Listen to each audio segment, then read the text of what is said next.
சமூக வலைதளங்களில் கவர்ச்சிகரமான விளம்பரங்களை வெளியிட்டு ஆண்களை வலைவீசி தேடி பண மோசடியில் ஈடுபட்டு வந்த ராமநாதபுரத்தைச் சேர்ந்த நபிலா பேகம் என்கிற 20 வயது இளம் பெண்ணை சைபர் கிரைம் போலீசார் கைது செஞ்சிருக்காங்க.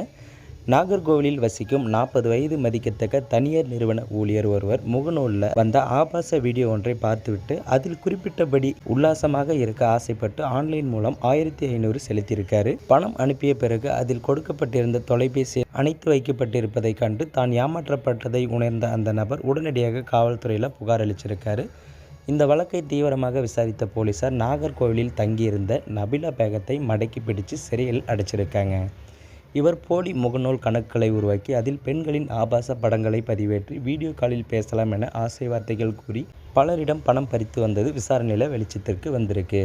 நவீன தொழில்நுட்பத்தை பயன்படுத்தி இது போன்ற கவர்ச்சி வலைகளை விரிக்கும் மோசடி நபர்களிடம் பொதுமக்கள் எச்சரிக்கையாக இருக்க வேண்டும் என்றும் தேவையற்ற வீடியோக்களை பார்த்து பணத்தை இழக்க வேண்டாம் என்றும் காவல்துறையினர் அறிவிச்சிருக்காங்க.